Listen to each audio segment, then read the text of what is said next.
well, if you want to maintain hegemony, it turns out like, what did we do during World War II? Well, we like Henry Ford, here you go. You're going to be absolutely freaking rich because you're going to make all the tanks, right? This is sort of the same thing you're doing with AI is like, here you go, Satya Nadella, like you get to do this in AI, right? Dylan Patel has become one of the go-to thinkers on all things hardware and AI with his writing over at SemiAnalysis. Today on Unsupervised Learning, I had an awesome time chatting with him on a host of different things. It was particularly fun because we talked right after the AI diffusion rule came out, so I got his live reactions to what it means for hyperscalers, what it means for China, the UAE, and others, and what the future of geopolitics looks like given these regulations. We also talked a lot about some of the key questions in AI, what will happen with open source models, what are NVIDIA's long-term competitive moats, and we also talked about what's required to build really large clusters. He had some amazing stories from xAI's 100,000 GPU cluster. xAI kind of came in and was like, well, we can't find a data center anywhere. What they did is like the most Elon awesome thing ever, right? Which is like, I think folks will really enjoy this conversation. Without further ado, here's Dylan.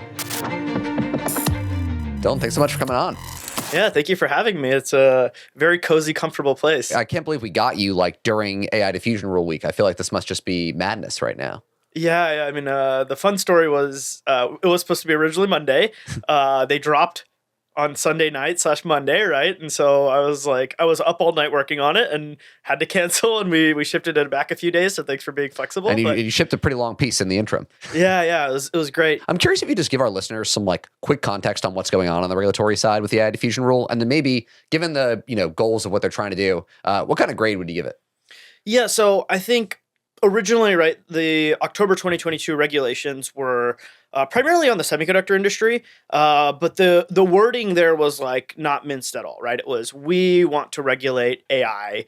We believe it's going to advance rapidly. And it's October 22, which is like quite scaling pilled pre-ChatGPT, but they were scaling pilled, right? Exactly. And like, if you get a chance to talk to some of the people like, I don't know, Ben Buchanan, who's like the special advisor in the White House, like, he's like, yeah, no. This is exactly why we did it. We knew it was coming. And it's like, oh, so the government is actually quite competent. And it's quite interesting because, they hit really hard. They have the goal of like, the US must be ahead of China on AI, right? Because the next 5 years of progress, next 3 years, next 2 years of progress are going to shape the next, century of like hegemony for the world, right? And so this is like taking an axe to like try and stop Chinese progress. As far as the grading, right? October 22 was really well intentioned from if you have this worldview, right, that AI is, in the next 5 years going to transform the world. If you have the view that it's going to take 20 years, then it's a very different like story. And actually, these regulations are actually pretty bad because they're going to limit U.S. competitiveness long term. But at least over the next 5 years, they definitely will like keep the U.S. further ahead. So October 22 is really well intentioned, but there was like quite a few loopholes. So they did another round in 23. Then they did another round in December. And all of these like have like slowly patched over loopholes. There's still some. Major ones, right? Namely, Chinese companies can get GPUs from, foreign firms, right? So if you've seen the fuss that Oracle's been throwing, they've just been like ranting about it. Well, it's like, look at who one of their largest cloud customers is. It's ByteDance, right? Or, hey, you can build a data center in Malaysia. Now all of a sudden it's fine, right? And so Malaysia from 2024 to 2027, not the country itself, but companies operating there, mostly Chinese companies, many of them claiming they're now Singaporean companies, right? Like the largest operator in China of data centers in China, GDS, moved to Singapore and says they're Singaporean now. It's like, but now these companies are building 3 gigawatts of data center capacity. To put that in context, at the beginning of 2024, that was roughly Meta's global footprint, right? So it's like, oh, wow. Like the entire world's like social media is running off of what Malaysia is putting up in 3 years. So what happens to all these like, Malaysian data center builds, given like, obviously a big part of this regulation is both tiering countries and then also applying much more regulatory oversight of like who's actually training models within your data centers. Obviously all this planning has gone into building these things, but now it seems like the rug's kind of been pulled out in some way. Yeah, I mean, this is definitely the most far-reaching regulation that I've ever seen, right? Probably there were bigger things during the Cold War or World War II, I'm not sure. But like, this is very far-reaching in that, like, it's regulating clouds overseas, right? It's regulating foreign companies. It's limiting what they can buy to a huge extent. And so Malaysia has a huge amount of data center capacity that's being built. We'll see if they continue building it, right? I think most people will still continue building it. Companies like Microsoft and Oracle have significant assets being built in Malaysia. They probably won't stop. But other companies, what happens now? At the end of the day, the U.S. is still very limited on data center footprint as well. We're building as fast as we can. There's a lot of regulatory bottlenecks. There's a number of different things in that nature. But what happens as you deploy, American companies deploy AI globally, right? It's like, is OpenAI going to serve GPT in Japan and Taiwan and South Korea, or like, do they just run it out of Microsoft data centers in Malaysia maybe, right? Like, this could be a reasonable way to like subsume this. But like the really important thing here, and the like sort of, even if you're like very pro-America, anti-China, there's still huge negatives to this regulation in that like a ton of buyers can't buy, that data center capacity in Malaysia and actually deploy, right? Like American companies can't do that, right? And so, Oracle's a good example, right? One of the parts of the rule is you can only have 7% of your data center capacity in a country, in any country that's not like a US ally, right? These tier 1 countries.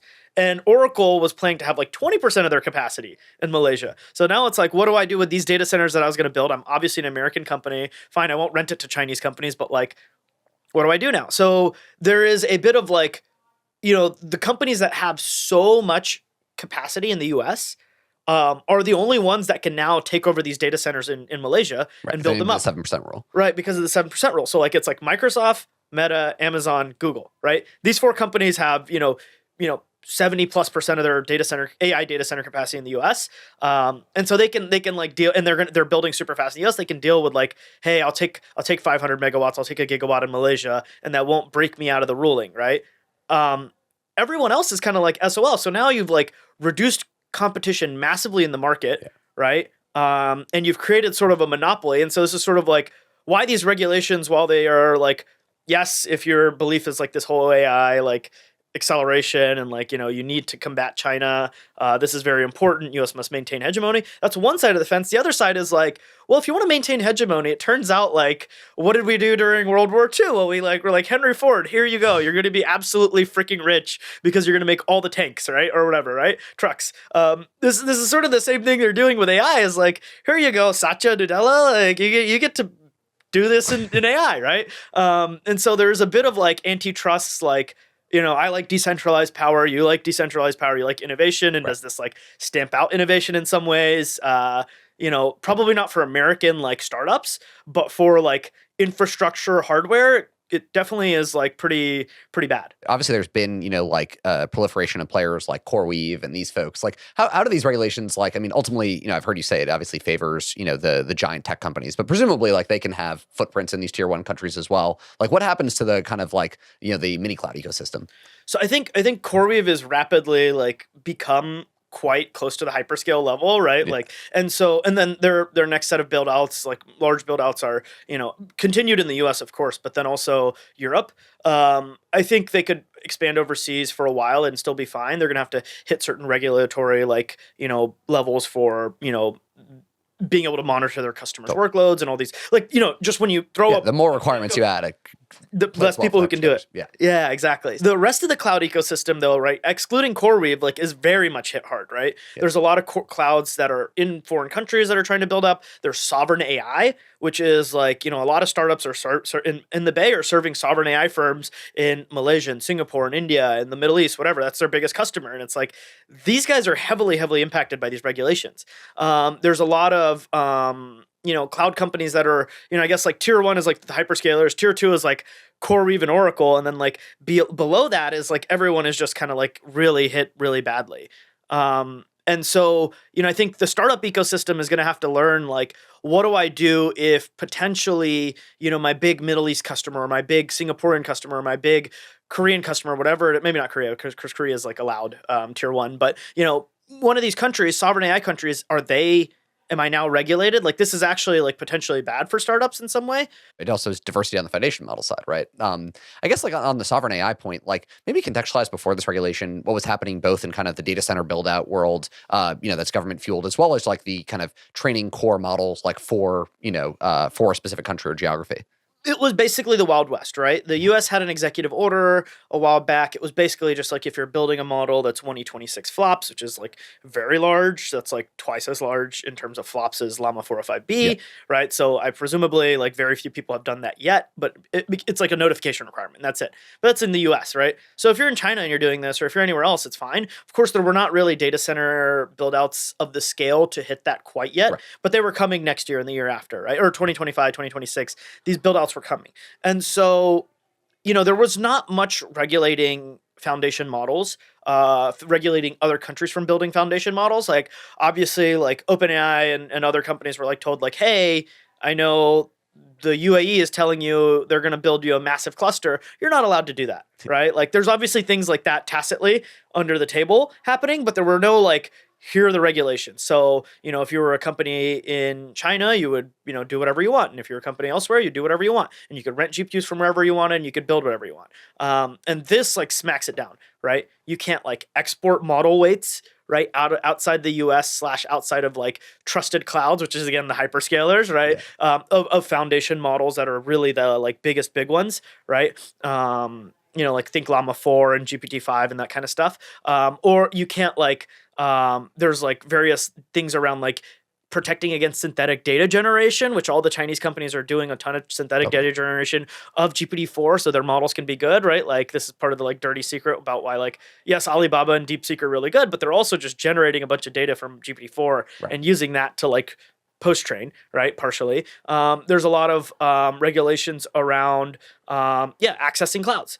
And so a lot of clouds, they didn't have a core, like when you look at like the big tech companies, they've sort of all paired off, right?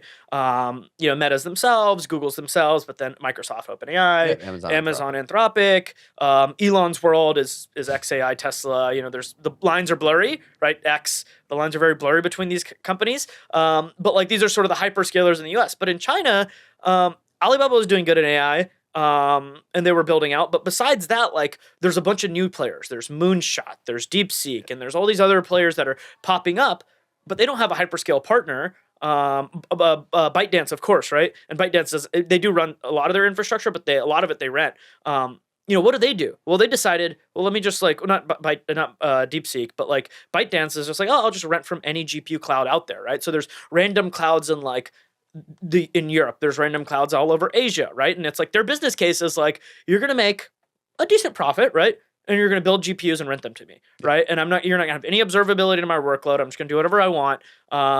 Most of it is just serving TikTok, right? Let's be clear. It's not actually like illicit, but the potential is there, and they're obviously working on language models and generative video models, and there's always the like fear that they're going to manipulate our teenagers' minds and destroy Not us after all. Sunday, I guess. I mean, they're still going to be able to do the latter thing, right? But they're heavily limited on the size of clusters they can get now, and who and what and the notification requirements, and like the companies have to be able to observe their workload, which is like bad security. So it's a really, really big blow to, of course, ByteDance and many Chinese AI players, but it's also a huge blow to all these random cloud companies whose business case was like, I'm going to sell to ByteDance, right? Or I'm going to sell to this Chinese company.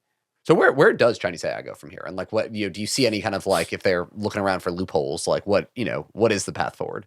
There's one obvious loophole, which is, there's like strict caps, right? Like each country can only buy 50,000 GPUs for the next 4 years. And it's like, that's kind of nothing when NVIDIA's making, 6 million plus this year, right? It's like, huh?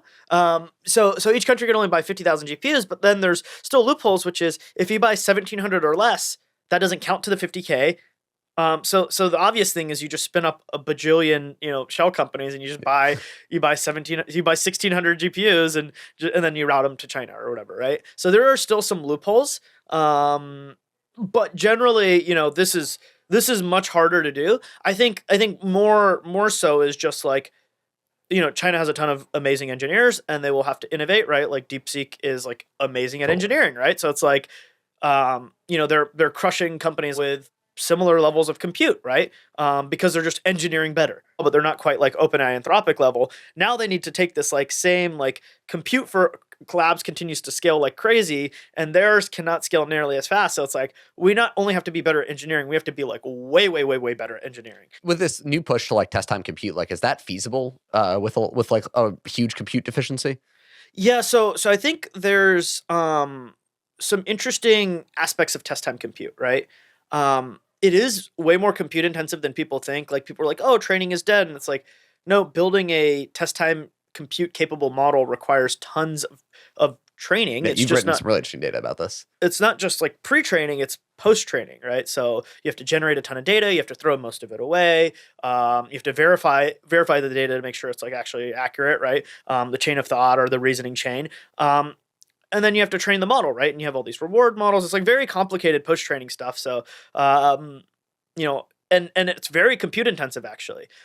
So you can make reasoning models today, right? Like O1 and like, DeepSeek's R1, I think it is, and Alibaba is a reasoning model. I can't remember the name off the top of my head, but these models like are like the way you should think of it is like, scaling laws are log, right? So you can scale data, you can scale parameters, you can scale and it's like, well, both of those are sort of like petering out, right? Because data is not scaling fast enough. Yep. And just infinitely growing parameters doesn't give you anything, right? Or it gives you diminishing returns. But we've scaled up this rung many times, right? The training runs that these frontier labs are doing are billions of dollars, right? And next year probably tens of billions of dollars, right? It's like scaling very fast. You can only get like a logarithmic improvement on that front every so often, right? Whereas test time compute, we're like at the bottom rung of the ladder. Right. And it's like, oh, I can like climb up this ladder really rapidly because, right now we're spending hundreds of thousands, millions, tens of millions, hundreds of millions, billions, right? And like the compute deficiency doesn't like matter until you get to the billions plus scale. Yeah. Right. And so there are many rungs that they can, out engineer with the limited compute resources and sort of catch up. But there's also the flip side of like, well, Anthropic, OpenAI, DeepMind, et cetera, right? xAI, these guys are, and many startups, in fact, right? Like Mira's startup and so on and so forth, they're all scaling up this ladder really quickly as well, as fast as they can. And so it's interesting to see what's going to happen. I think that, that's on the training side. And on the inference side, it's like, if you actually like do a query of like O1 versus GPT-4o, it's like, yeah, it costs like 20 cents for a query and it costs like $6 for a query, right? It's like a dramatic difference. Now, obviously the quality is better. And so that like, and that $6 is still way cheaper than like paying, someone who makes way more than $6 for that work. But it is like, and it's scalable, right? Whereas like human resources are less scalable. It's kind of like, this is a huge difference in cost. And that $6 is all inference. And it's like, well, you're limited on GPUs you get into China. You're limited to 50,000 in all these countries that are friendly to China or even neutral to China, right? So it's like, it's going to be very hard to get that scaling of compute on inference, right? And, you can throw as much money as you want on training, but to actually like change the world, right? Again, like if you believe AI is going to change the world, then you have to spend a ton on inference, right? Totally. Even if the margins are low, right? Even though like Anthropic's and OpenAI's gross margins on inference are like 75%, a lot of these other companies' gross margins on inference are like 10, 20%. Even if it's 10, 20% gross margins, to amortize the cost of like a $5 billion model, right? Like, okay, you need to do like $10 billion of inference revenue. And it's like, okay, well then that's like $8 billion of hardware cost, which, and that hardware cost of $8 billion is like actually depreciated over multiple years. So in that year, you bought like $30 billion of hardware. Congrats, right? It's like this, and that's like way too much, right? Like that's like exceeds the caps dramatically. Totally. So I think, test time compute, they'll be able to like deliver impressive results probably.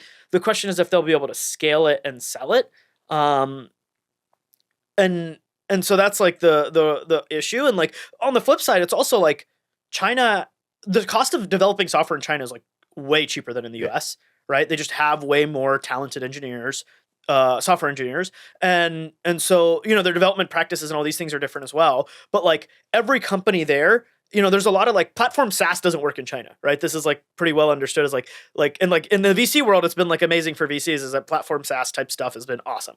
Right. Because you can sell to all these companies because you're developing it in one place and you're selling it to everyone, right? Whereas in China, it's like, okay, you're developing it in one place, but everyone can just develop it internally and it won't be maybe as good, it won't be best in class, but whatever, devs are cheap, right? Which kind of seems like the future we're headed to with all this AI coding progress. This is what I'd be curious about your take, yeah. No, I mean, I definitely think it's a huge risk for these SaaS providers, right? The ability, I mean, obviously Klarna and folks have talked about it very publicly, but I think the kind of moat that was spinning up these applications in the past is is certainly a lot weaker now. And I think like the ability also, that combined with the ability to more easily migrate data out of whatever system of record you're in, and basically all the like painful stuff that probably stopped someone from ever really upgrading their software in the past is now just like a relatively simple thing to do with a bunch of like AI agents. You throw it at, go away for like a few days, and there it is. Yeah, it's a real threat to us going forward. But a lot of countries have, I think clearly from the beginning have realized the importance of having this, this expertise and models in their own country. But if anything, I feel like this regulation makes incredibly clear, Yeah. I mean, like at any point be cut off. I think like if you look at UAE, this is exactly what's happened. And I think it's been pretty well reported in the media. Like at one point, G42, which is the UAE sort of champion of sovereign AI, funded by, all sorts of like, UAE money, and it is based in UAE. And they were at one point like threatened of being cut off. And they were like, the CEO was like a Chinese guy from China, and it was like CCP links potentially, blah, blah, blah, all this stuff. And then like, it goes like all the media reporting on this goes silent for like 6 months, and then the next thing to come out from like whether it was Bloomberg or Reuters or Wall Street Journal, whatever, was like, yeah, G42 and Microsoft are going to do a partnership, and it's like, I wonder like what happened here. Like, is it purely organic, or was there like some sort of like tacit like, well, if you're just going to run all your own infrastructure, maybe there's something bad here. But, now that we know Microsoft is partnered with you, it's good. And like, now when you look at it, it's like G42 and the US government are actually like talking all the time. And they're like G42 will be a big cloud player, and they're deploying GPUs in the US even, not just in, the UAE, but in Europe and the US. So it's like, but through these hyperscalers, I guess you can enforce the American sphere of influence of like what, both obviously, oversight of what, models are out there, but also like, ultimately like, who gets out? I think right now there's some human rights terms involved in like the tiering of the companies, and you could of the countries, and you could imagine like all sorts of ways that administrations use this stuff going forward. Yeah, I mean, like the Biden, the regulation itself does mention human rights. Obviously, the new administration is coming in. If you had me guess, I'd say like 95% probability the Trump administration just keeps these rules and maybe like obviously tweaks them to some extent. But the human rights thing, they're probably going to throw out and like and switch for like American economic sphere of influence, or like industry, or like whatever the priority of like, purchasing energy and weapons from the US government, right? Like these are the sort of things that might matter more for the Trump administration versus like human rights policies might matter more for the Biden administration. But at the end of the day, yeah, it's like a weapon for sort of the arsenal of democracy, this is like a regulation. So I don't know if it's like, But I mean, taking a step back, I feel like you've talked before about, and I think it was maybe in the context of the chip bans, about this like Goldilocks that you're trying to strike of like preventing China from training their own cutting edge models, but not making it like so barren that like everything gets built up within the country itself. And I wonder, like, back to the, I guess the grade question, like, does it feel like this, hard-handed approach, like, is that the right way to further these policy objectives? Jacob here, taking a quick break to say that if you're enjoying this conversation with Dylan, we'd love if you could share it with a friend. We're always trying to get the word out about unsupervised learning, and we have an absolutely fantastic set of guests coming up these next months. Now back to Dylan. Does it feel like this, hard-handed approach, like, is that the right way to further these policy objectives? So I think October 22 and then the 2023 regulations, they were more like, we're going to try and limit you, but they didn't like fully limit like China building their own domestic supply chain and all these things, right? Because the intention is you can't build your own domestic supply chains and you can't access it, but you can access it at like some tier, right? Now, like with these most recent regulations, it's like, no access at all to this stuff, right? Like you have order of magnitude less compute than like any of the US like labs, right? That's what we're trying to enforce on you. In which case, like obviously there's going to be like some leakage, and so maybe it's not a whole order of magnitude, maybe it's like 75% less compute, whatever, right? It's still a humongous amount. So now it's like China only has two options, which is like build your own supply chain, or, and if we limit that effectively, right? Like, so like Ben Thompson has this take, and he's like, yeah, if the regulatory regulations are so effective on preventing China from building their own semiconductor industry, or, it's sort of like, or they like build their own semiconductor industry and it's like competitive, then like action on Taiwan is much more likely, right? Whereas like if they feel that they're still benefiting from Taiwan, right? They feel that they still can build it up and get access through Western sphere, right? This is like the sort of like geopolitical stuff I have no idea about, by the way, right? Talking out my butt, but like there's sort of the like, the Goldilocks zone of like, yeah, you don't want to ban them too hard. You don't want to let them just have everything, because then that like induces risk, right? But if there's like that Goldilocks zone of like, you just can't, right? Like you're kind of like, you're behind, but not so far behind. There's hope of catching up. Then it's maybe fine. Well, I guess switching gears to, the cluster buildouts that we're seeing today, maybe just give some context to our listeners on, obviously you're the guru of tracking all this, like the size of cluster buildouts we have today, those being planned, and maybe just talk a little bit about kind of the biggest blockers that we have to larger clusters today in these tier 1 countries. Yeah, so I mean, when you take a step through sort of like GPT-4, 2020, 2022, sorry, roughly 20, few thousand GPUs, A100s, right? And they train this model, change the world, right?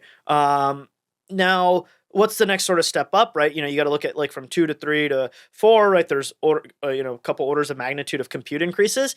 Now, with GPT sort of 5, quote unquote, or Orion or whatever's coming out, they're working on it. This is a scale of hey, well, we can't necessarily go for order magnitude more GPUs because it's just too expensive, and there's a lot of difficulties with building that out. So we go up, we go from 20,000 GPUs to 100,000, right? And so xAI's built 100,000, Meta's built 100,000. Both of them have actually building more than that, right? In one spot to do training. OpenAI's plans are also, and Anthropic, so on and so forth. Anthropic has 400,000 Trainium server GPUs coming up this year, or Trainium chips, not GPUs, but like there people are in the hundreds of thousands range for this year. But sort of what's built today and what's training models today is on that order of magnitude of 100,000, right? And the GPU that's being used is the H100. So you have 5x the GPUs and you have 3x the performance per GPU roughly. So then you're at like 15x more compute.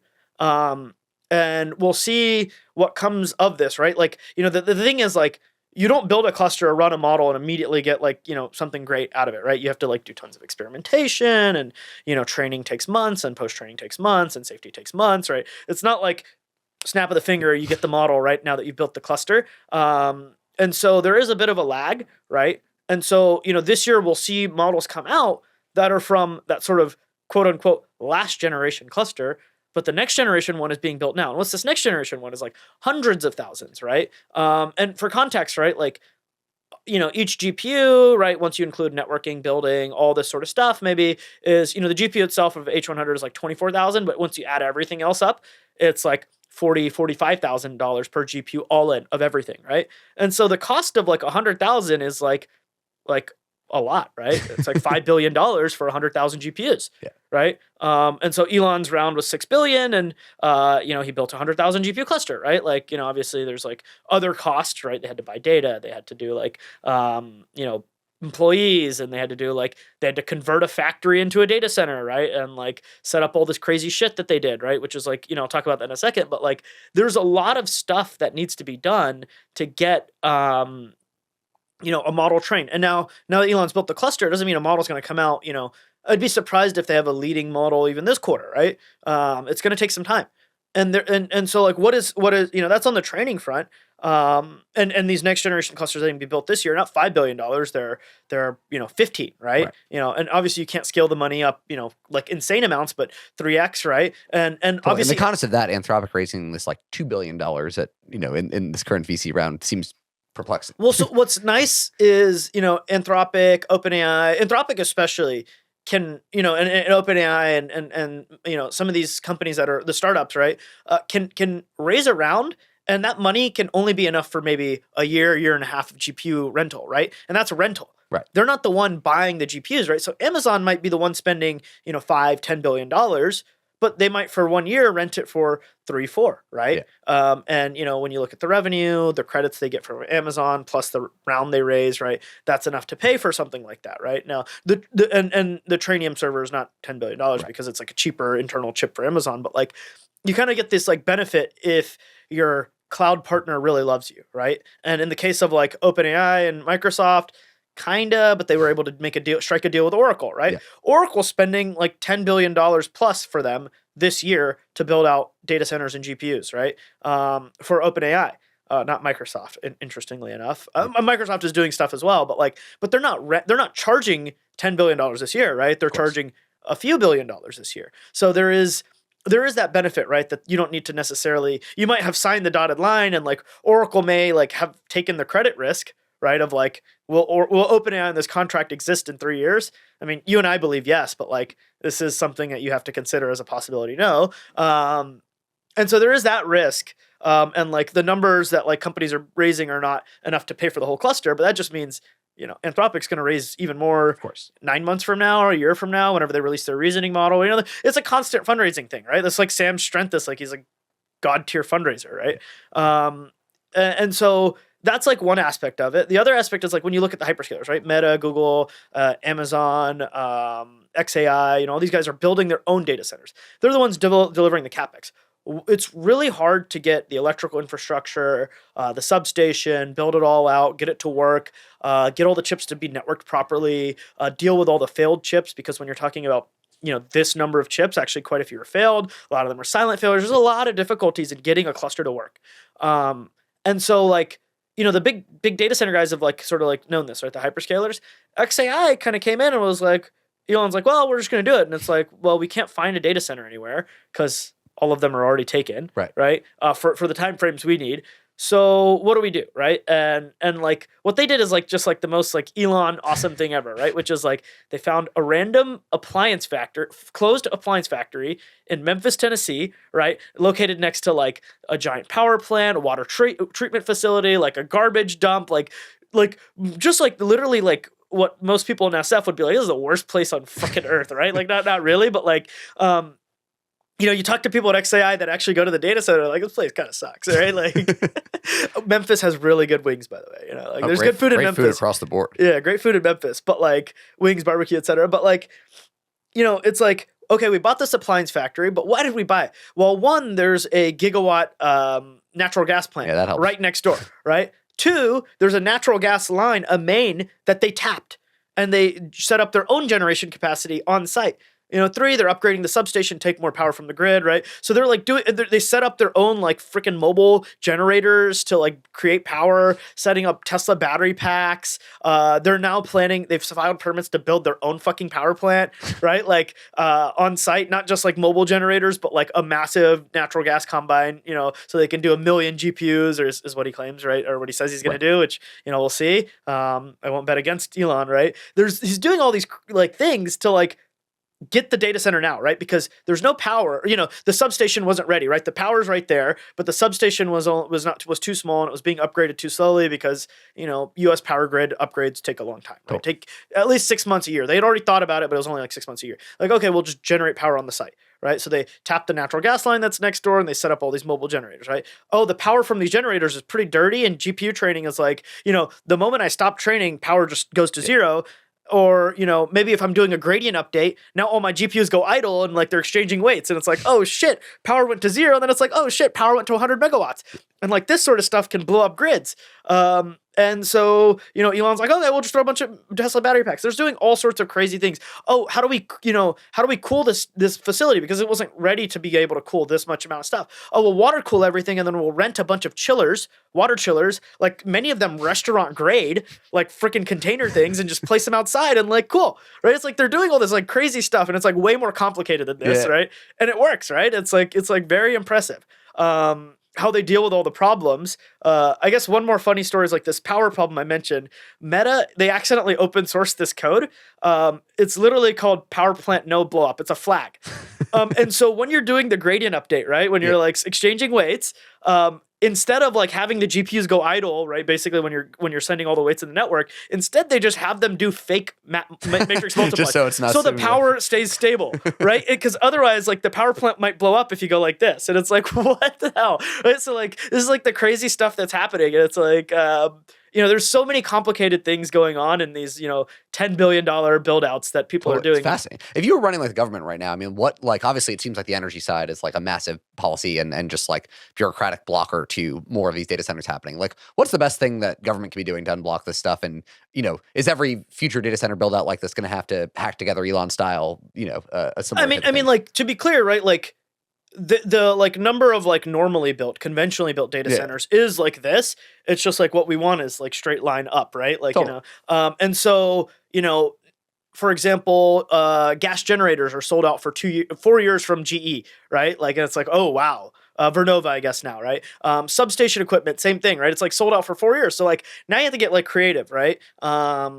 And so like, even though it's like growing really rapidly. So like some of the stuff is like held up by like, I think in one part of like the Midwest, it might be Ohio or Indiana. the cost, like if you build a new power plant, to transport that power on the grid to a customer cost more than the cost of actually generating the power. It's like, what the flip, right? Like, it's like, so like the grid needs huge investments, right? There needs to be like a removal of a lot of the environmental regulations. But also to an extent, there needs to be like more vibe shift of like ESG type stuff, right? Is like, what is like, is like, and this is like the attitude of like people at AI labs. I don't know if it's actually true or like it's the correct one, but like maybe you just say, screw it, to build AGI faster, we do it with natural gas. And then because we're doing it with natural gas, and then AGI will like create enough economic wealth and prosperity that we can just do carbon sequestration and it will all be good, right? It's like, this is a pretty like wild take, but this is what some people believe. And to some extent, Meta has kind of, either they laid off their whole like DEI thing, they uncensored politics. There's been a massive vibe shift. One of the things they're doing is like they're setting up 2 gigawatts, right? I told you earlier, 3 was like their total global capacity beginning of 24. They're setting up 2 gigawatts in Louisiana alone, basically all powered by natural gas. And it's like, yeah, now they can get it in 2 years, right? And they've like figured out how to get the substations and all that, whatever. They've gotten all the supply chain stuff, and it's like, yeah, if we just throw ESG out the window, can go faster, right? And like you're doing it in states that don't have as much environmental stuff, Texas and Louisiana and so on and so forth, right? Many other states, all over the country, but it's like, that's part of it, right? Now to this moment, right? Like Google and Amazon are still quite like committed to their green pledges. Microsoft is sort of in the middle, and Meta and xAI obviously don't give a fuck, right? So it's like or they don't, not that they don't give a fuck, right? Like obviously like xAI, like Tesla does way more for green than what they're destroying, right? So it's like all sorts of like, it's complicated, but like, is there a way to like change the vibe on those two and therefore they move faster, right? Or is there a way to like make it so you don't have to do crazy stuff, like grids are upgraded, power generation is like on-site power generation, like all these different things, like help build solar and wind and batteries faster and cheaper in addition to doing all the gas, right? There's a lot of complicated things to do on the energy side, and there's ways to still make it green and fast, right? Like you could just throw up a lot of solar, you could throw up a lot of wind, and the power generation of like renewables are like this, but wind and solar don't actually like correlate that well. So then you're like, most of the times you have power. Obviously you have excess power sometimes, but most of the times you have power, and then you throw on like a small amount of battery, and now it's like almost all the time you have power, but there's still like times where the sun isn't shining and the wind isn't blowing for a long enough period that your batteries are drained. So now you have some backup gas, right? And it's like, these are ways to like make it greener and still do it fast. But yeah, I think like grid and industrial policy around that is like the biggest like thing that needs to be done to accelerate this. Kind of like the domestic version of now that we've done the international regulations. It's the next area of focus. Yeah, you would think, right? It's like I myself have like far more of like an attitude of like, we should win harder rather than we should like try to make them lose. Yeah. Right. Like that's sort of like, I think like most people think that's a better ideal and like what America stands for more, but we kind of like, yeah. So we have these 100,000 GPU clusters, obviously, now where we're going to see the output of these models at some point in 2025. And I assume that will obviously impact a ton of the future investments based on what we see there. But obviously, people have to invest way ahead of that. And so we already kind of know what we're getting in for build-outs in this next year. As you kind of think, just kind of putting your betting hat on for like 2 years from now, 5 years from now, like how big clusters do you think we'll have? 2 years from now? Yeah. I would imagine it'd be like, like there's a couple of things, right? Like, you could say it by number of chips, but it's not fair, right? A100s were like 400 watts. H100s are 700 watts. Blackwell is 1200 watts, right? Sort of the power per chip is scaling rapidly. So saying the number of chips is not fair. I guess energy. Right. So energy is like a good metric because it's like how much useful work you get per energy is like growing rapidly, right? But then like the amount of energy you're devoting to this, right? So 150 megawatts is these 100K clusters, right? We're seeing like, 400, 500 megawatts clusters sort of being built out now, right? Like, and then, in 2026, I'd imagine it'll be like gigawatt scale clusters, right? Or that's what it looks like based on, 1 gigawatt in 2026-ish. And Meta's like trying to do like 2 gigawatts by early to mid 27. So it's like, and others are all like sort of doing similar stuff in different parts of the nation. It's like these build outs are rapidly like sort of escalating to like earth-shattering amounts of like power in one spot, right? so, and then like obviously the like dollars per chip and then the chip's power, all these are variables that change over time. But yeah, the build outs are scaling, right? When you go from like 20,000 GPUs, 400 watts each, that was like on the order of like, 20 megawatts to 2 gigawatts from 2022 to 2026, 27. It's like, holy crap, you just scaled that much power Totally. in, 2 orders of magnitude in like 5 years. Totally. So if we're sitting here at the end of 27, how much money has OpenAI raised? I think it'd be, really difficult to say, I really do think it would be like north of 100 billion, right? Like that's like, yeah, it's pretty clear that they've been trying to convince like all these like sovereigns to invest, and like they've been like passive on getting them, but like I think like, you're going to see O3 release, you'll probably see another reasoning model release, you might see GPT-5 release. It's like, how are they not going to raise a ton more money at a ton higher valuation, revenue skyrockets, right? Like it's like pretty, I think that's what's going to happen. And I think the similar stuff, obviously OpenAI will lead the pack, but like others will also get, similar trajectories happening, like Anthropic, xAI. I think like, yeah, the amount of capital that will be deployed is going to be insane. On the model side, obviously we've seen this massive scaling of test time compute. It seems to work really well with easily verified data, coding, math. I think there's this big question of like what other tasks will fall into these test time compute models. What's your thinking on that? So I think like, I really like when OpenAI released the like 5 levels thing, I thought a lot of people were like puzzled, like what the fuck is, it's like reasoning and then agents, like, cause everyone's been, in the startup ecosystems, like chatbots, agents, right? And I think that it's like, I think it makes a lot of sense because test time compute, like you're like verifying your outputs and you're making sure they're accurate, right? So I think like, and these like test time compute methods, right, of synthetic data generation and then throwing away a lot of it and verifying it and using it, right? This is where other modalities can come in, right? So like computer use is like kind of predicated on all these synthetic data generation pipelines and test time compute working. Agents are all predicated on like the reliability of a model getting high enough to where you can actually like, get the answer reliability and chain multiple together, right? And it's like these different paradigms I think will stack together, right? Like it's like you can't do computer use without test time compute. You can't do agents without test time compute. And when you combine test time, computer use agents, it's like, oh wow, it's like this now. It's like autonomously working on the computer without even like having to like manually code in all the APIs that it's accessing and all this, right? It's like I think like what tasks it can do will like branch out drastically once you get the core of like reasoning like sort of not solved but like at a really strong point, and the pipelines for doing all this stuff, right? And so I think that's probably now like what kind of use cases that is like I think it's like whatever SaaS business model. Of course like coding is great, but it's like what about software engineering, right? Because coding is very different than software engineering. It's like customer service, like great, chatbots do that kind of, but like not great, right? Like, oh, searching through documentation, right? Like RAG is okay, but like actually you need to like, RAG is really bad because there's no way to verify that you properly pulled in the right stuff, right? Yeah. Your retrieval actually worked. People can be like, oh, our retrieval is really accurate, but it's still like not accurate enough for an agent.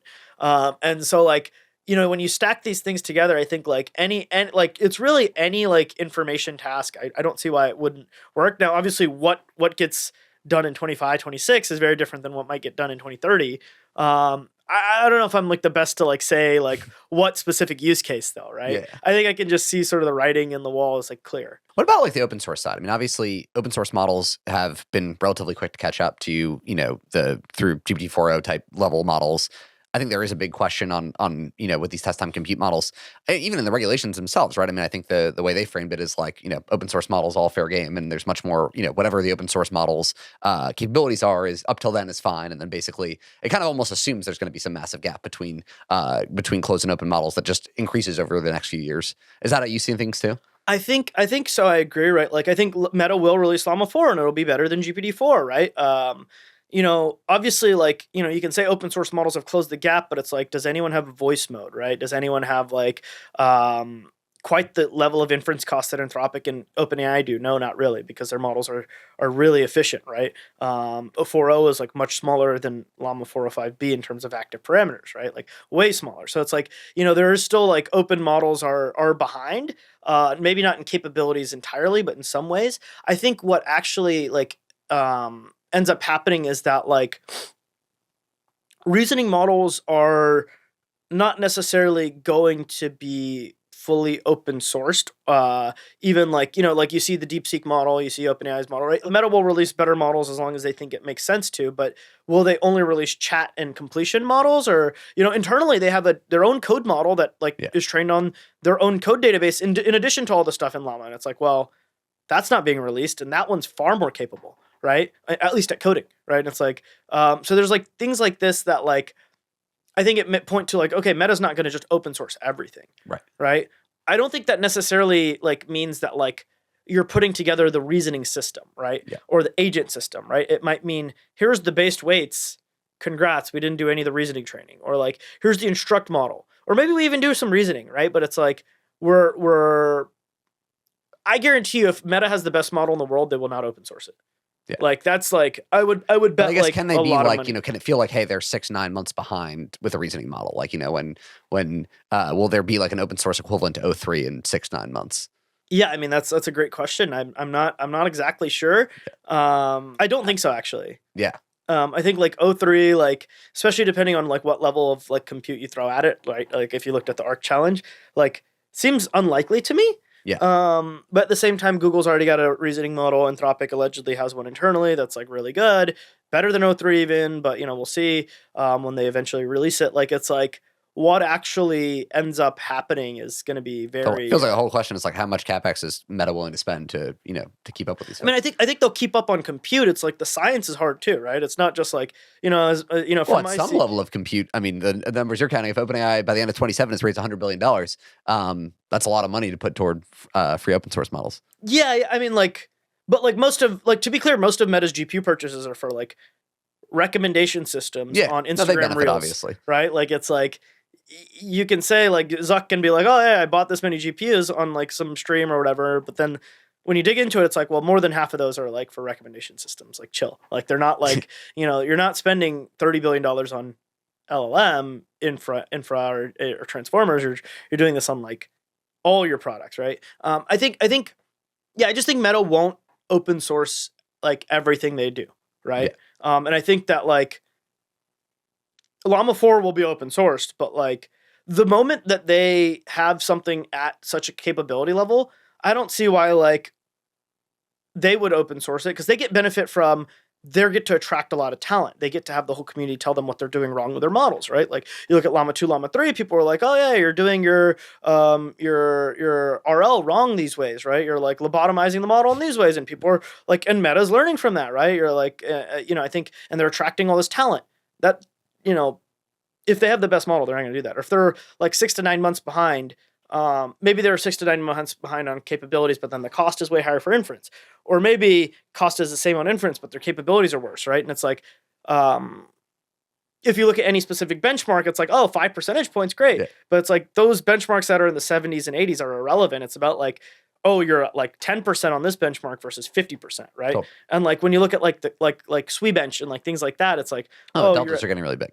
Yeah, the deltas are really large, right? Or like ARC, right? It's like, oh yeah, there's only like 2 models that like even score any reasonable amount, right? It's like these are the sort of things that I think matter. It's like, can you do a task or not versus like, oh yeah, it's 5% better at this task. As you think about like the broader, all the kind of big questions you're thinking about, I'm wondering if there's like, a set of 2 to 3 questions that are like most, if you could just like zoom forward 2-3 years and get the answer to them, I assume one of them will be the performance of these models on the 100,000, GPU clusters, but like, what else is, do you feel like are the big questions that if you could flip, if you had a time machine go forward 2-3 years, you'd most want to know the answer to?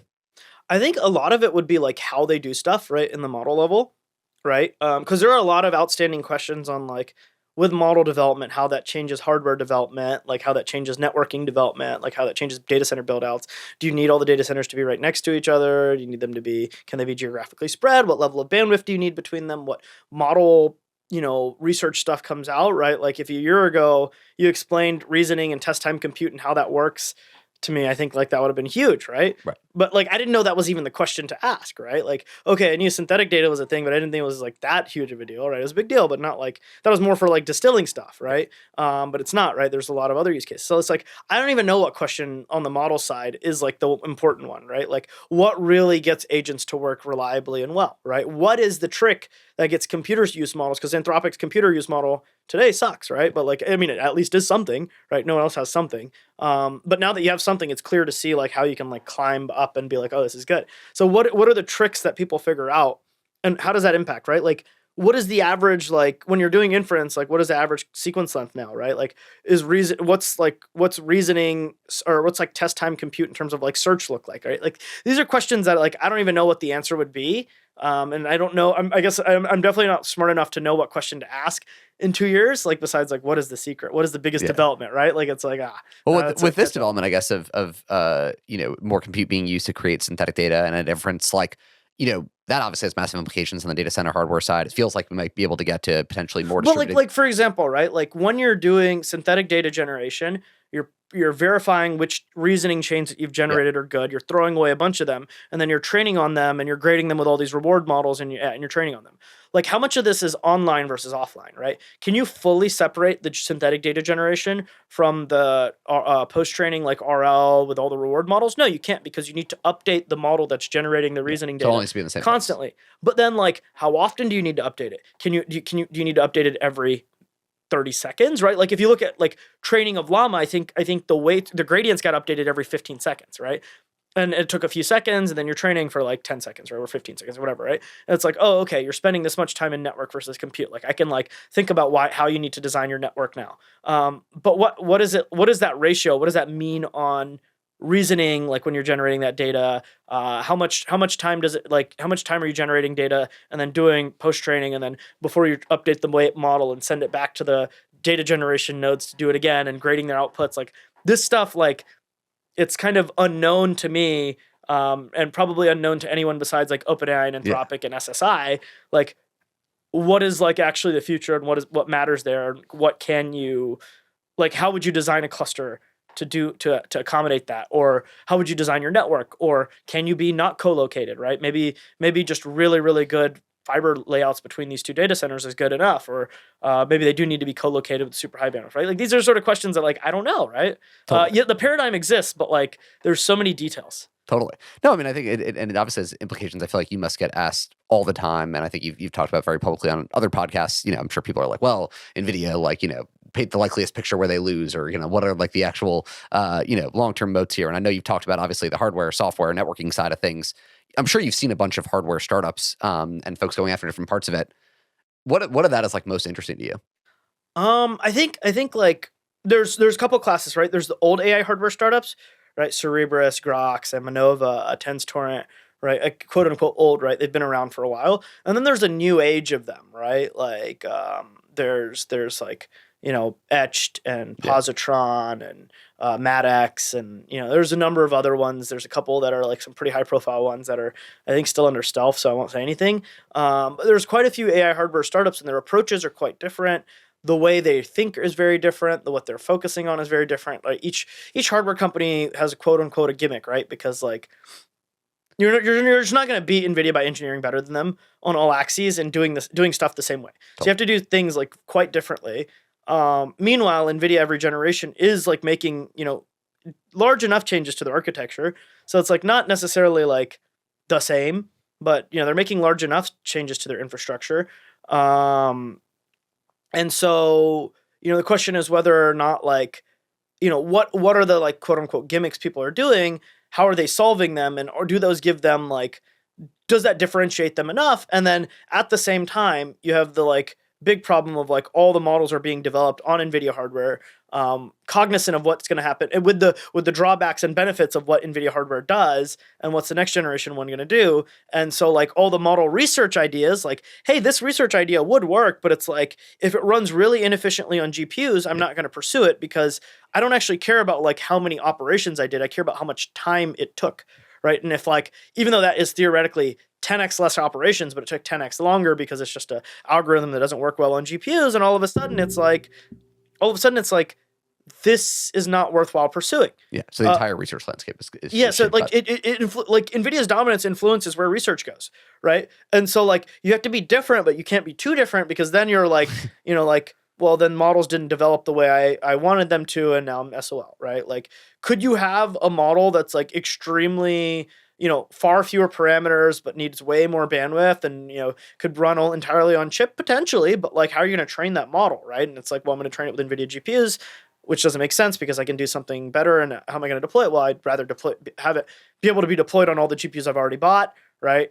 So it's like, you've got the chicken and the egg kind of problem too. I think like some people are explicitly targeting like inference and like training, and like that'll be interesting because when you talk to like, NVIDIA, you talk to the chip teams at various hyperscalers like the TPU or Trainium, or, et cetera, right? Like these various, like one of the labs has an AI chip team, like all these companies, all these people believe that training chips are inference chips, which is very funny. And I think it's because like they see the flexibility, they see like the workload changing. It's like, so like, does an inference chip, like what does it materially mean? Because there are a few of those in works, right? By the time you get your chip out, maybe you projected a 5x cost difference or 10x cost difference versus Hopper. And they've already captured it. But now, like Blackwell, NVIDIA's pitching 10 to 15x improvement in cost. It's like, well, they're massaging the numbers, marketing. Actually, I think they said 30x in their GTC, but like, massaging the numbers, 10x, 15x even is like probably could be like reasonable or not. Depends on the workload.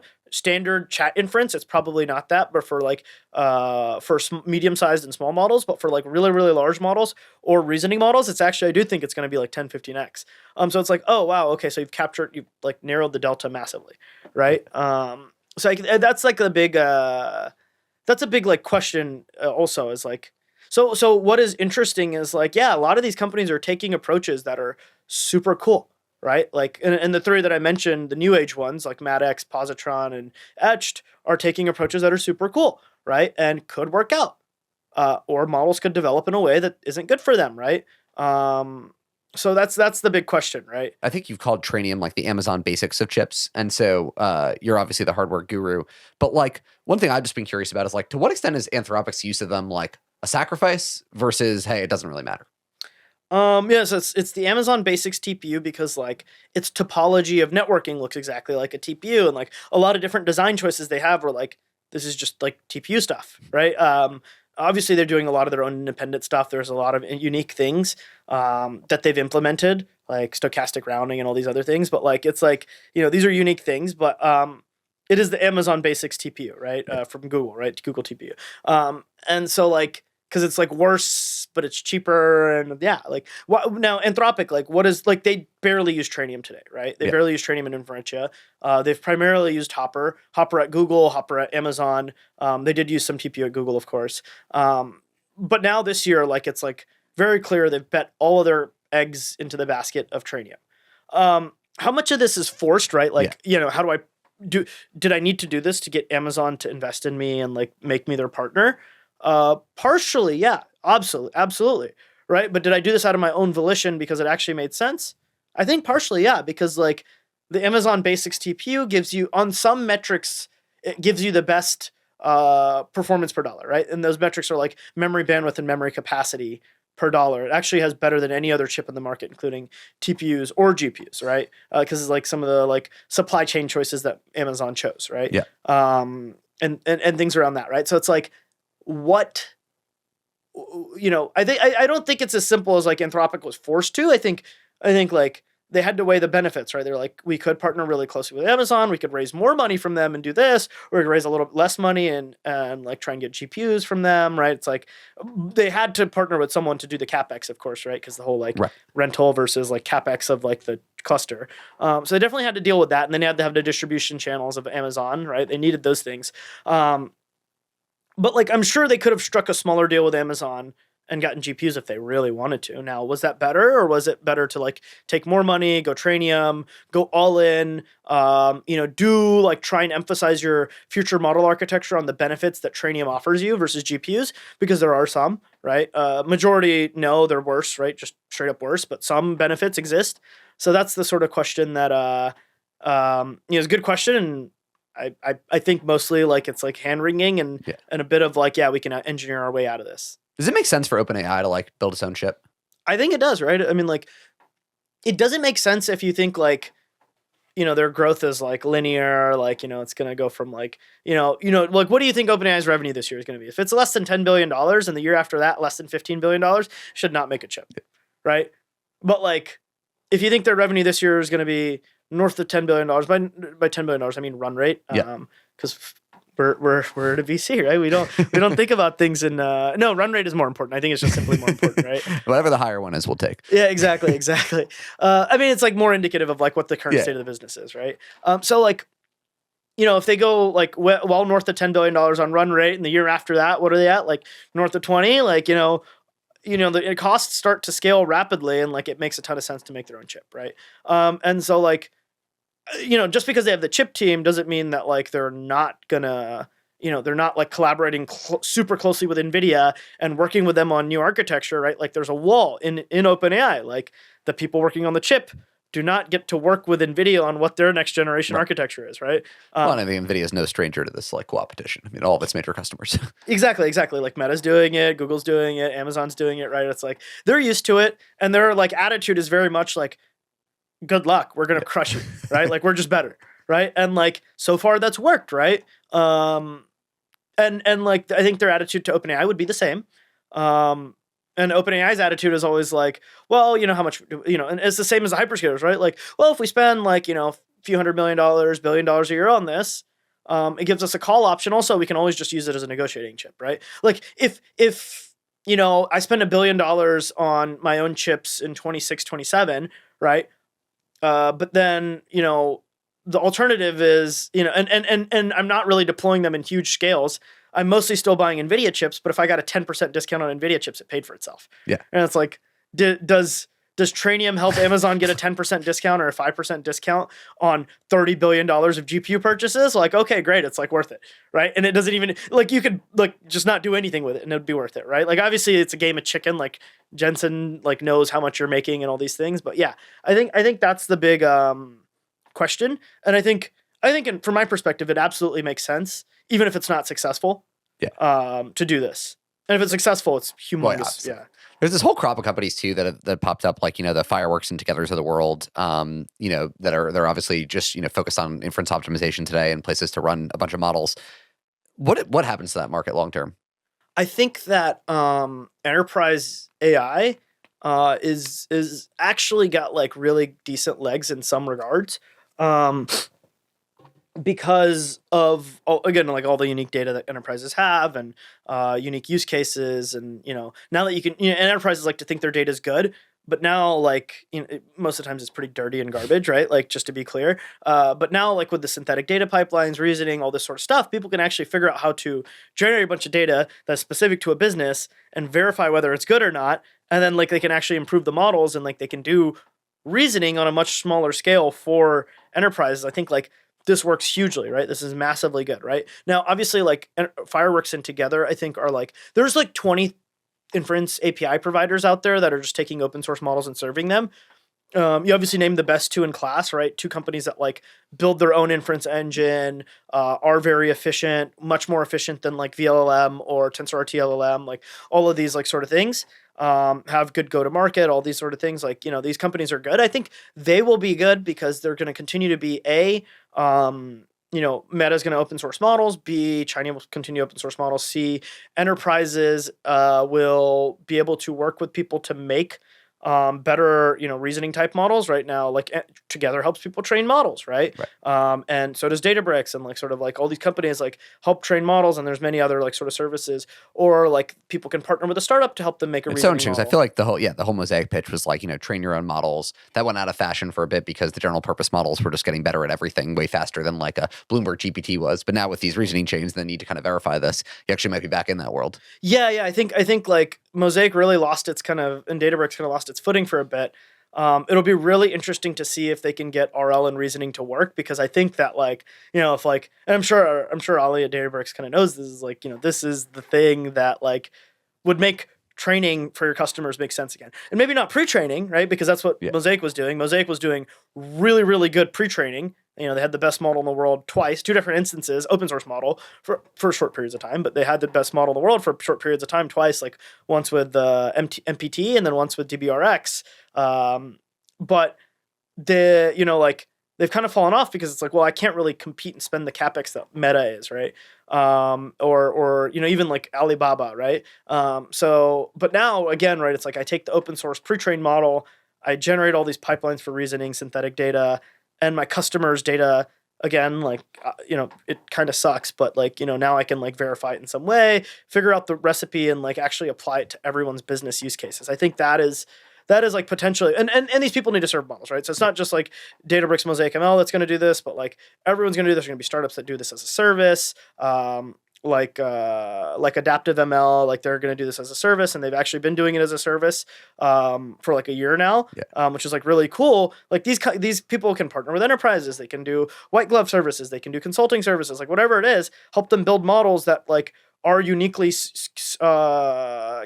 unique use cases for this stuff, right? And then like those will need to be deployed, right? Or companies will want to do it on their own, right? There's always going to be like security stuff. Like, so I think like Together and Fireworks will be like the partner of choice for inference of these models, right? Yeah. Even if it's not necessarily on their GPUs, it's like, let me, do a virtual private cloud on Amazon with your software running the model, right? Because you've built all these like variable batching and all these like various things, and it's way more efficient, right, than like the public software. I'm gonna ask like a very basic question about CoreWeave, just for my own edification. And that's just like what made them so successful. I mean, from the outside, sometimes it feels like there was this decision from Jensen to allocate GPUs among a bunch of players. They were kind of rewarded in that. And I think it kind of goes to, and you're an expert on this, like the extent to which some of these mini clouds can differentiate beyond like just access to the GPUs, which it felt like in the first bit was one of the big things. So I think like part of it is, I think there's 3 factors, right? One is the allocation bit, right? Like Jensen is no idiot. His customers are all trying to build chips. They also rent most of the chips to other people. You want to have more competition, right? Yeah. So let me spark competition. Let me do a small investment in like 4 different clouds. I think I've invested in 4 different clouds so far. And they haven't been large investments. They've been pretty small. But like it's sort of given other people confidence, like, oh yeah, they're going to get allocation, right? And then those GPUs are allocated there. The world's so tight in GPUs, they're able to rent them for a lot of money, make money, and get the engine going on a cloud, right? So CoreWeave now has like 200K plus GPUs, right? Like a lot of GPUs, right? They're doing like, billions of dollars of revenue, right? Like it's not mundane business now, right? And so, they're worth like whatever, like $20 billion or something, like I think on the last round, whatever, right? And they're going to go public this year probably at like more than that, right? Well, more than that. It's like, this is a real business now, right? How do they differentiate, right? Like one is, they still continue to have access, newest generation, they're still going to have access. They're still going to, maybe Google gets for every, 10 that Microsoft gets, CoreWeave maybe in the beginning can get 3.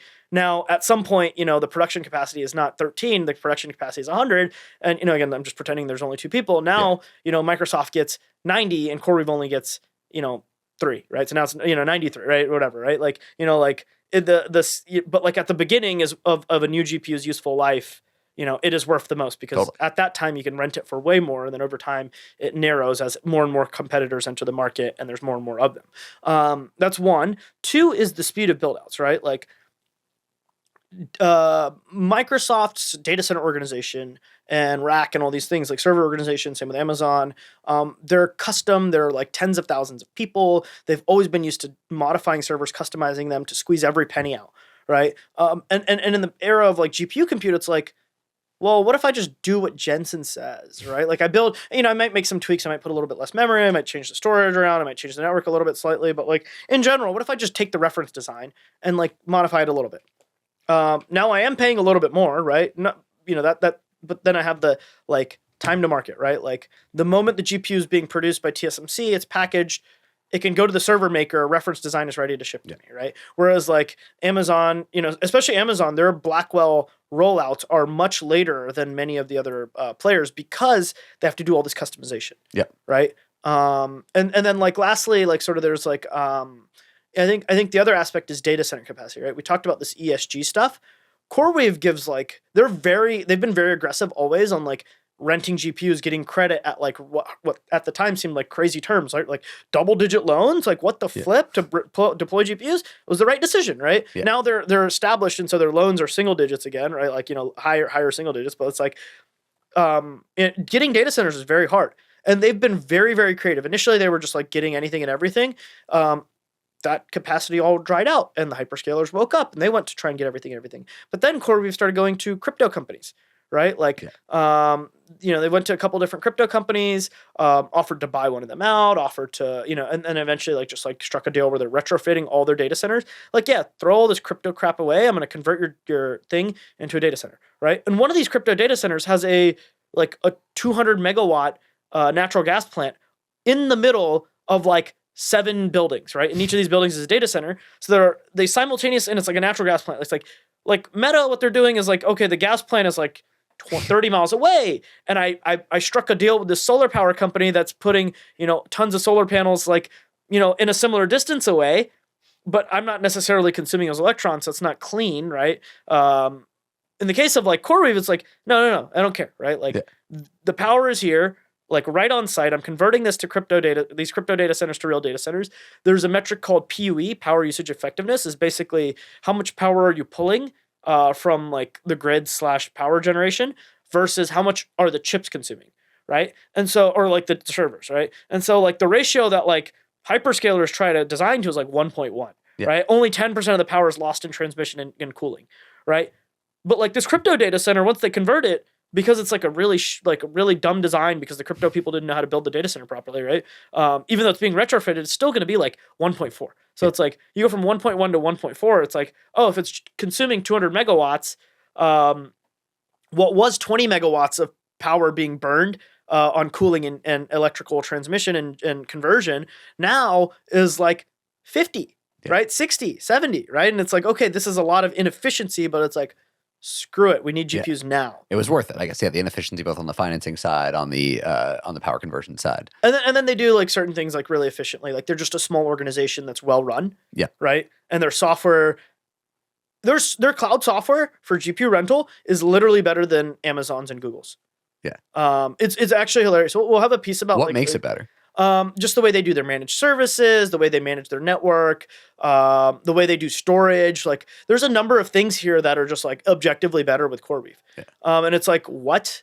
How did you guys you build want a to thought stack the that's hyperscalers better? would lose at that game. But it's like, well, you have this legacy and, you know, innovator's dilemma, and you don't build a brand new thing that's purpose built. You like morph, and you have all these like weird requirements for random customers, like random defense company. You also need to make sure your GPUs are rentable to them, or like, you know, and it's like, CoreWeave is like, well, let's like, they're starting the problem anew, and they have a brand new team, clean slate, really good engineers, and they're building what needs to be built, purpose built for this business, right? Yeah. And they don't have like a team of like 2,000 people who work on storage architecture that used to be primarily targeted for this use case. And accelerators are different, right? Like what you need in AI, not exactly analogous. It's similar, right? Like, you know, but they're trying to morph this massive code base to that rather than like ground up build something new, right? And it's like, this is the case for every startup in the AI world. Yeah, like I think like there is innovator's dilemma with the big companies. Yeah. What are like, I mean, you obviously must see also kind of interesting investment plays on this massive hardware build out going on. There's the obvious stuff. There's data centers, liquid cooling. Any like second or third order effects you've seen where you're like, that's a clever way to play the massive data center build out? Yeah, I think like, I mean, like some of the stuff is like, yesterday I had like an hour-long discussion with a guy who's building a data center in Armenia because there's a nuclear power plant there. Right? It's like, great, this is like awesome. And he's like doing a venture fund. He has a venture fund in New York, but he's kind of just like, screw it, I'm going to work on this pretty much. Just like, oh, this is awesome, right? Like, it's like, you know, so there's silly stuff like that. Not silly, like it could work, right? Although the regulations kind of screw him. I talked to him about that. But like, I think like a lot of like interesting plays around networking and optics, right? There's a lot of stuff going on in networking and optics, which is like a big bottleneck, especially as we continue to scale the density of GPUs and the, you know, the amount of data that needs to be communicated between GPUs as models get A, larger, and B, the context lengths get longer and longer because of reasoning. You know, this is sort of like, and search, like all these things require like more interconnected GPUs. I would say that there's a lot of interesting stuff around like transformers, right? I told you they're sold out for like 4 years. Well, like there's all sorts of interesting startups working on like solid state transformers and like partially solid state transformers and like all sorts of like hardware stuff that's like sexy, right? Like there's like funny stuff. There's like cool companies on like carbon sequestration because yes, Meta and Microsoft, Meta especially and xAI have like said like screw the environment, right? Like not screw the environment, but like we're gonna build AI as fast as we can. You know, like they're at some point going to be like, yeah, let's be green again, right? And it's like carbon sequestration stuff is like in a wrapped up in a data center play is like actually pretty interesting, right? It's like there's all sorts of like, you know, like interesting stuff around, you know, storage, what companies are doing there, because video models are going to require a lot of like interesting work there, right? Like, and it's like, you know, purpose-built solutions for the plethora and sea of innovation that's happening, and targeting all these things. I think if you look at every layer of the stack, there's more innovation happening today, you know, not just in each stack, but also like bridging multiple layers of the stack to like come up with like a huge improvement. Some of that is happening in the big companies, some of that's happening at startups. I think, you know, some of these startups will get acquired by bigger companies. Some will actually like find a product market fit, right? Like, I think some of them will license technology, like whatever it is. I think there's a lot of like hardware technologies that are interesting. And then I think the really like fun area is software infra. Yeah. Right. So software infrastructure is like also getting very diverse, because not everyone can just build their own stack. I think that where people are like very in tune with the hardware, understand how to make things run fast, also in tune with what's going on with models, and like bringing, you know, you bring your data and all your capabilities, and I bring you something that lets you build and serve your actual use case, right? So this is software infra is not, you know, was not always sexy. It was always like, you know, SaaS was more sexy, or like, you know, like, or like, you know, some sort of like, I mean, I guess software infra is to some extent SaaS, but not really. And I think these are the sort of the businesses where there's a lot of innovation happening as well. The infra layer has just been so hard to invest in because the models change so quickly that any kind of like scaffolding or things you're building for this current generation of models, you're like, is that relevant in 6-12 months? This is why like some companies have like, you know, bet on things that were like further out, right? Like I mentioned the adaptive, right? Like they were working on it's like a few French guys who moved to UAE and they built the Falcon model in UAE, right?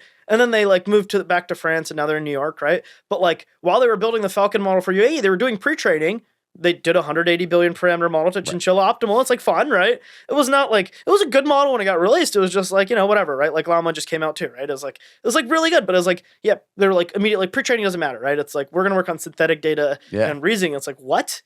Okay, sure. And then like, for a while, I was like, what are you guys doing? Like, I don't know. And then like all of a sudden I was like, oh, wait, this is right. Like, so you have to like, you saw something. Yeah. It's like, there's a lot of companies that are like, doing something that may not matter today, and you just have to, or like, doesn't seem to be the focus, the popular thing today, but could be and will be in the future. 100%. Right?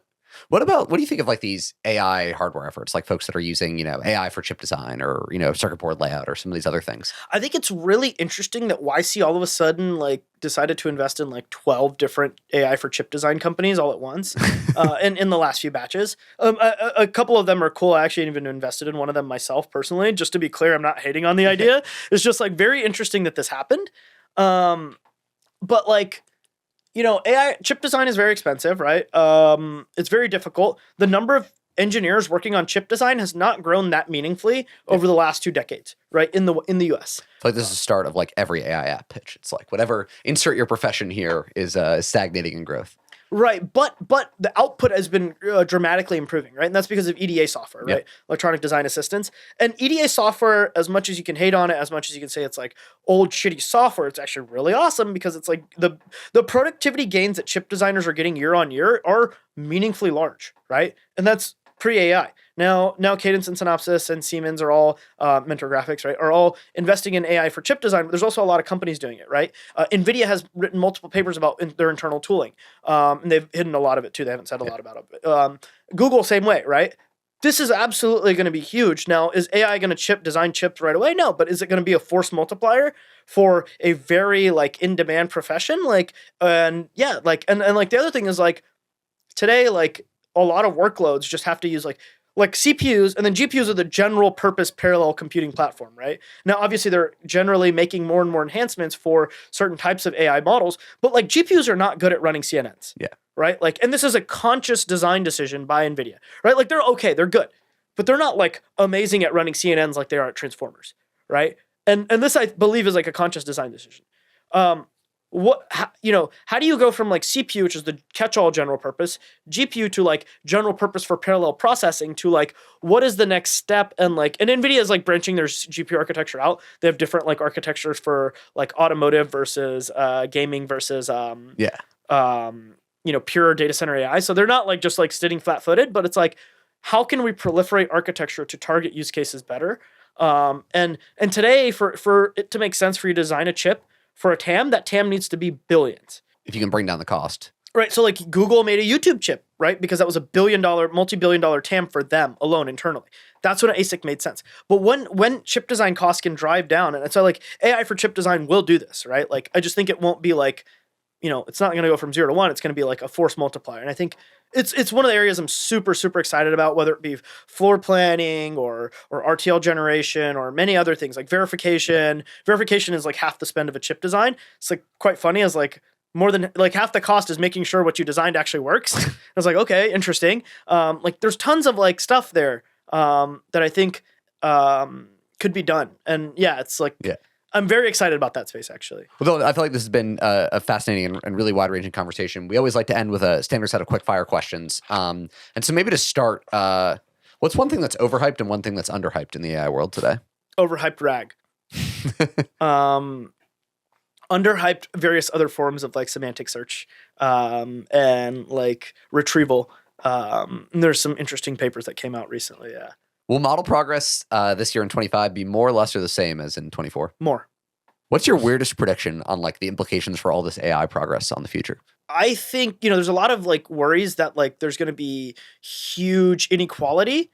I'm actually like on the flip side. I think that like blue collar type jobs that were generally hated on are going to do well until robotics comes, which I think is pretty soon. But so for that year or two. But I think that like generally the poorest people in the world will also improve in quality of living massively, right? And it's not going to be like a haves versus have-nots, ultra elite versus not. I don't think that's going to be the future. Yeah, I mean, I guess you better hope the inference cost on these reasoning models comes down. Yeah, I like that. What is OpenAI's thing? Intelligence per dollar, like maximizing intelligence per dollar, and it's like, well, right now it's really freaking expensive, right? Yeah. And I expect the models to get even more expensive, right? Like a query from like GPT-5 or whatever, right? Like reasoning version of GPT-5 is going to be like dozens of dollars, if not hundreds of dollars, right? Yeah. But it's good. The work it puts out is gonna be crazy. Do you have a go-to query you use when like a new model comes out, test it out? It's funny. I actually ask them about semiconductor manufacturing because I know the training set quite well. I've read a lot of the papers, and then I see if it actually understands it. And a lot of times models get it wrong. And today, even to this day, Claude is the only model that you can, like, once you query it enough, can get the patterning stack for lithography, like, somewhat accurate. And that's just because no one publishes on it. So it's like, it has to, like, understand the papers and infer what people are actually doing, which I thought was very interesting. That is a cool way to do it. And we talked about a bunch of different parts of the AI startup world, but any, like, spaces within the AI startup world we haven't talked about that you find particularly interesting or exciting? I think there's a lot of cool stuff happening on the distributed training side, right? Like with Noose and with, though I'm not, there still needs to be a lot more to prove what they did is like good and real, but like very exciting. And then Prime Intellect, same thing. And yeah, they also are doing really cool stuff. I think distributed training and inference is like going to be really cool. I think that a lot of these like multi-agent reasoning startups that started a while ago, but have actually been focused on reasoning, like Synth Labs and Adaptive and like people like that, rather than like, agents and pivoting to reasoning, because everyone's doing a reasoning startup now, right? Like, I think that's like a really cool area.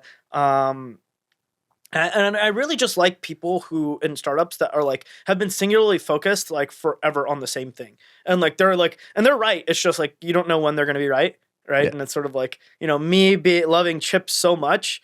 I had a good business, but like it did not pop off until like, AI. Like there were a few people working in my company, not 20, right? So sort of like same thing as like being so instantly focused and good at it, but then all of a sudden the time does come and you were right? Like it's like this is like those are the kind of startups I like the most. Not necessarily people who are like outsiders to a field and just want to revolutionize it. Well, we always like to leave the last word to you. I can't imagine there's much of a Venn diagram of folks that listen to this podcast and aren't subscribed to SemiAnalysis. So I assume some folks are at least at a high level familiar with you, but would love to just, where can folks go to learn more about you, the work you're doing, any plugs you want to make? The floor is yours. Yeah, I would say if you want to see the serious side, go to the website, check out the newsletter, or check out the institutional sort of products, which is like the main business, like the data sales and consulting. And we sort of like have industry experts all the way from former industry experts all the way from like have worked at ASML and like Lam Research and Intel all the way up to like Microsoft and Nvidia formers and like everything in the middle, and then also like half the companies like ex hedge fund people. So it's a cool mix. And then we also have, and then I would say if you want to see the like lighthearted bit, right, where I will tweet jokes like, hey, AI regulations came out on Monday, Arsenal for Democracy. Oh, look, Israel-Palestine ceasefire 2 days later. Wonder happened. That's absolute joke, but that's what I post on my Twitter, right? Like, so, like I think like, there's a range, and that's Dylan 522P, right? So I think that's sort of the shilling I'll do for myself. Amazing. Well, Dylan, thanks so much for coming on. This was awesome. Yeah, thank you.